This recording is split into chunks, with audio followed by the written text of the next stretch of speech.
Imagine driving 5 hours for a 10-second audition only to bomb the audition because of nerves, or even worse, because the casting director didn't even bother to show up. Let's talk about whether virtual auditions fixed that problem or just created new ones.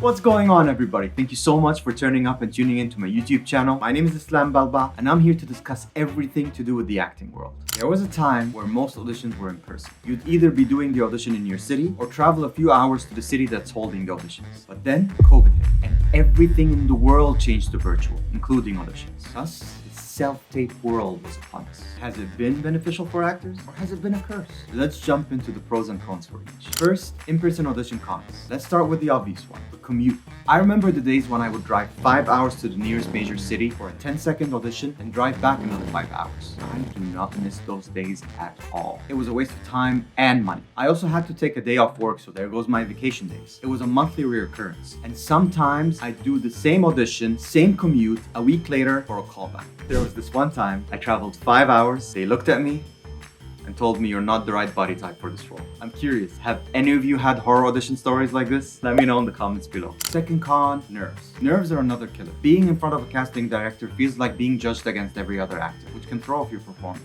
Third con, limited takes. When you're doing in-person auditions, you do not have the luxury to do as many takes as you want. You're limited to just a maximum of a few takes. Fourth con, competition and distraction. Being in a room full of other auditioning actors can be intimidating, especially if they all look like you. Now let's move on to in-person audition pros. First, let's competition. Casting directors only see a limited number of people in person, so the odds of you landing a role are higher than a self-tape where they see hundreds of submissions. Second, making an impression. In-person auditions show more than just your acting. It also shows your personality. And if they like you, they remember you. Even if you're not fit for this role, no self-tape audition in the world can show that. Third, instant feedback. Casting directors can make adjustments on the spot. This back and forth collaboration can show your ability to take directions, which is super important for the job. Fourth, taking directions. Casting directors can request a second take in a different way that aligns with their vision. In self-tapes, you're just guessing. That one note can change everything.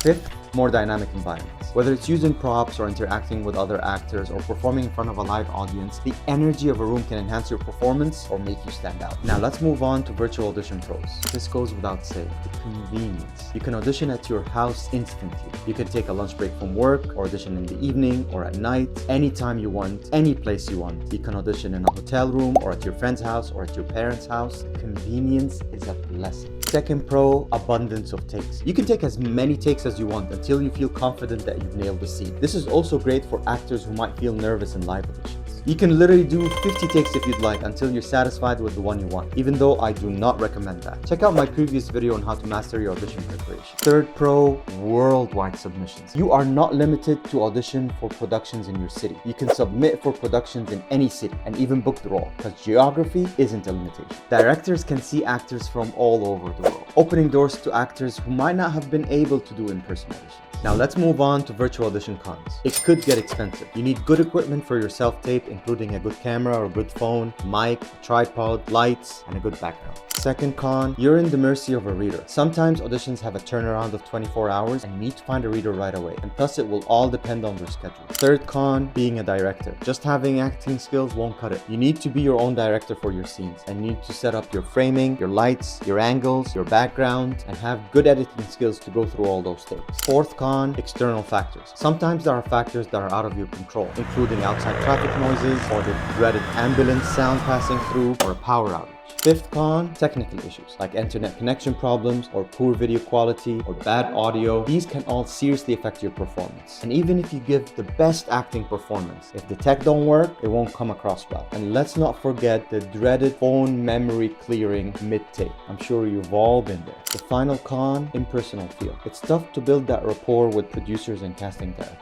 And let's not forget the daunting feeling that your self-tape just went into the abyss. So what's the final verdict? Honestly, both in-person and virtual auditions have their strengths and weaknesses, and the best choice is what works for you and the specific project. In-person auditions provide real-time feedback and better energy, but comes with more logistics and pressure. I personally like the first audition to be a self-tape and a callback to be in person. But my favorite type of audition is the video call audition. It's got the best of both worlds. It's convenient and you get to take direction and make connections. I personally wish all auditions were in that format, whether it's the first audition or the callback. In a perfect world, you get to experience both and then decide what works best for your style. What's your preference? Let me know in the comments below, and don't forget to like, share, and subscribe so I can be able to provide a lot more content on getting you on the big screen and stage. Thank you for listening.